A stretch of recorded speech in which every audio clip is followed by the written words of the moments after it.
Keperkasaan diranjang? Itu hal mudah, Pak Indra. Indra menelan ludah.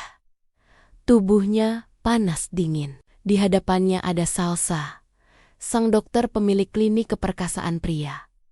Tubuh dokter itu begitu berisi, ditambah lagi pakaian ketat yang menampilkan hampir seluruh lekuk tubuh wanita itu. Seharusnya membuat lelaki manapun meneteskan liur.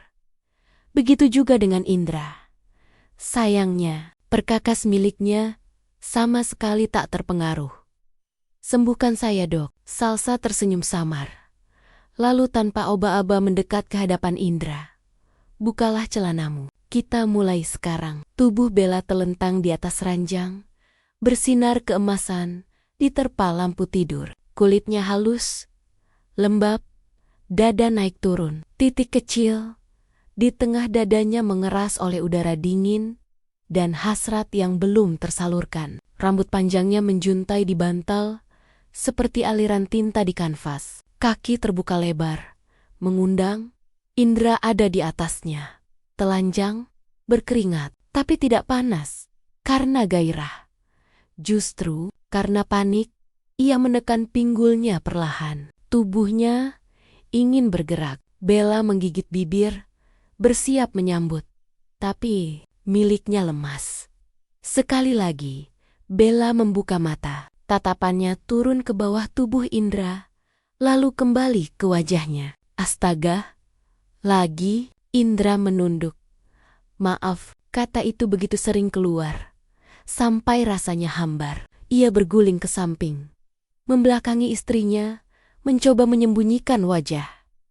Bella menarik napas panjang. "Indra, aku udah panas banget barusan." Ia tak menjawab. Tubuhnya tegang. Bukan karena syahwat, tapi karena malu. Bella mendengus. Pantas aja bukumu nggak laku." Indra menahan napas. Ucapan itu menusuk lebih dari sekadar ejekan. Isinya cuma omong kosong soal pria jantan yang bisa bikin wanita jerit tiap malam. Nyatanya, penulisnya sendiri nggak bisa bikin istrinya basah. Ia tahu, Bella tidak asal bicara. Indra dulunya penulis buku erotis. Judul-judulnya laris di toko daring. Isinya dipenuhi pria perkasa. Tahan lama. Jago membaca tubuh perempuan. Tapi itu dulu. Sekarang, tak satu pun dari fiksi itu tercermin di dirinya. Ia bahkan tak sanggup bertahan 2 menit. Ironisnya, makin parah performanya, makin turun pula angka penjualan. Seolah pasar tahu, semua kejantanan itu cuma hayalan. Ia sudah coba semuanya obat kuat, ramuan herbal, sampai video panas, tapi tetap saja. Saat Bella membuka kaki, tubuhnya malah layu. Dan Bella semakin hari semakin tak sabar, semakin tajam, semakin kehilangan respek. "Penulis cerita seks," gumam Bella, berdiri dari ranjang. Tapi kalah sama mainan plastik. Bella melangkah ke arah laci, dada bergoyang pelan. Ia membuka laci, mengambil alat ungu berkilau yang kini lebih sering menyentuhnya daripada tangan suaminya sendiri. "Kalau kau nggak bisa menyelesaikan, biar dia saja yang ambil alih," ucap Bella datar. Ia kembali ke ranjang, tanpa malu, tanpa basa-basi. Tubuhnya menyandarkan diri ke dinding, kakinya terbuka, dan getaran halus dari vibrator mulai mengisi kamar. Bisa tangannya lihai, jari telunjuknya meluncur ke antara pahanya, mengarahkan alat itu tepat ke pusat gelombang hasrat. Nafasnya mulai memburu, dada naik turun, pinggulnya bergerak perlahan. Indra tidak bisa tidak menatap. Tapi semakin dia lihat, semakin ia merasa seperti sampah. Tak ada yang lebih menghina harga diri pria daripada melihat istrimu mendesah puas oleh benda elektronik sementara. Dia hanya bisa terbaring, gagal seperti boneka rusa. Bella menegang, tubuhnya melengkung, rahangnya terbuka sedikit, suara tertahan, lalu hening. 1 menit, 2, ia selesai. Ia meletakkan alat itu di meja samping, bangkit pelan, dan mengambil tisu. Tanpa memandang Indra, ia berkata, "Aku bisa gila kalau ini terus berlanjut. Setidaknya, satu dari dua harus kau penuhi. Uang atau kepuasan." Indra menggenggam selimut. Telinganya panas. "Aku akan cari cara lagi." Bella menoleh. "Kau sudah coba semuanya. Jus entah apa, film biru, bahkan hipnoterapi. Gagal.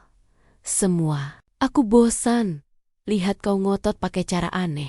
Sekarang, dengar aku ke dokter." Indra memejamkan mata, membayangkan dirinya menceritakan masalah ini ke orang asing, membuka celana, diperiksa seperti pasien impotensi tanpa harapan.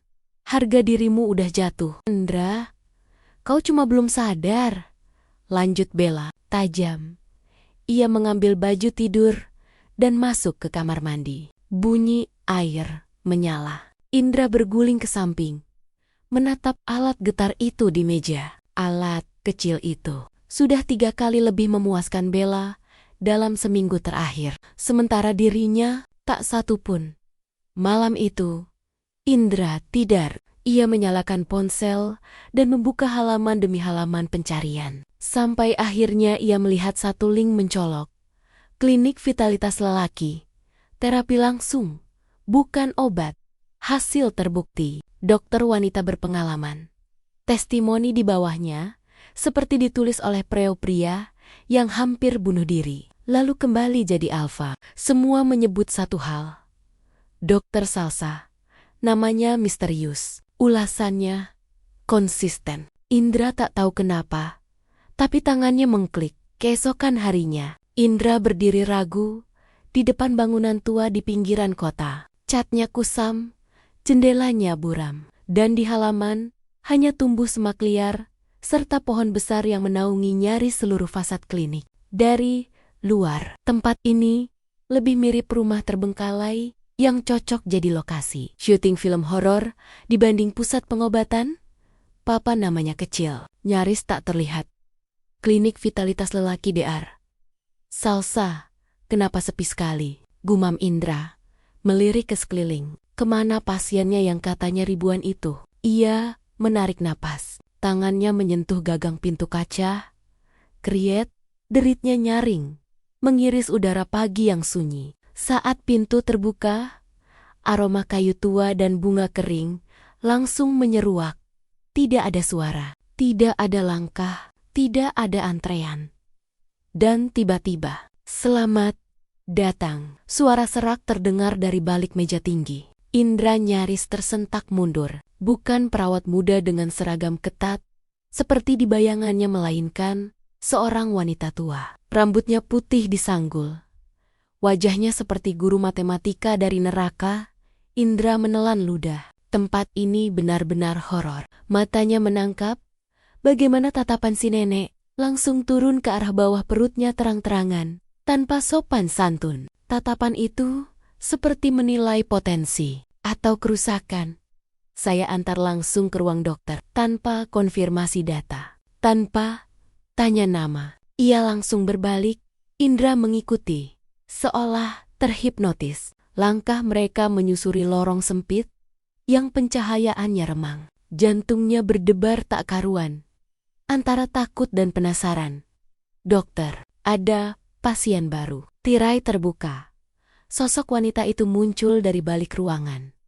Rambutnya panjang, hitam, dan bergelombang jatuh di bahu. Kulit wajahnya bersih, riasannya tipis, hanya mempertegas bentuk alis dan bibirnya yang penuh. Bibirnya merah alami, basah, dan tampak lembab. Tatapannya langsung menusuk dingin, tapi intens. Jas dokter putih melayang terbuka, memperlihatkan tubuh yang sangat tak biasa untuk profesinya. Di baliknya, kemeja putih ketat menempel rapat pada 2 bukit dada besar yang hampir tumpah keluar. 2 kancing teratas terbuka, membiarkan belahan dadanya terlihat jelas. Bukan sekadar mengintip tapi menyambut mata siapapun yang berani menatap.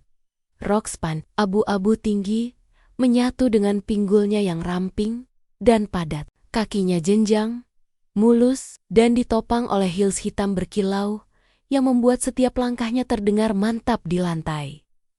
Indra terdiam, jantungnya memompa keras. Untuk pertama kalinya setelah berbulan-bulan, ada gerakan nyata di bawah perutnya.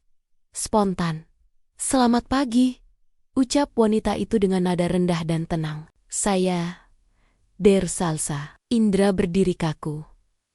Indra, santai saja," katanya sambil tersenyum singkat. "Silakan, duduk." Indra menuruti. Tangannya terasa dingin, nafasnya pendek-pendek. Salsa berjalan pelan menghampirinya. Tumitnya mengetuk lantai tiap langkah. Tatapannya mengarah ke wajah Indra, lalu turun. Matanya menelusuri bagian dada, lalu perut, lalu berhenti di pangkal paha. Ia tidak berpaling. "Masalah keperkasaan?" tanyanya tenang. Indra mengangguk cepat. "Iya. Belakangan, gak bisa keras.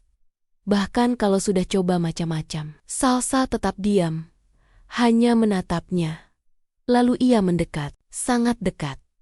Tangannya terulur. Ia menelusuri bagian jasnya, lalu menyentuh kerah Indra, merapikannya sedikit kontak ringan yang tak berarti apapun secara medis, tapi membuat tubuh Indra menegang. Napas Salsa terasa di wajahnya. Aroma parfumnya hangat dan tajam, seperti vanila bercampur kulit panas.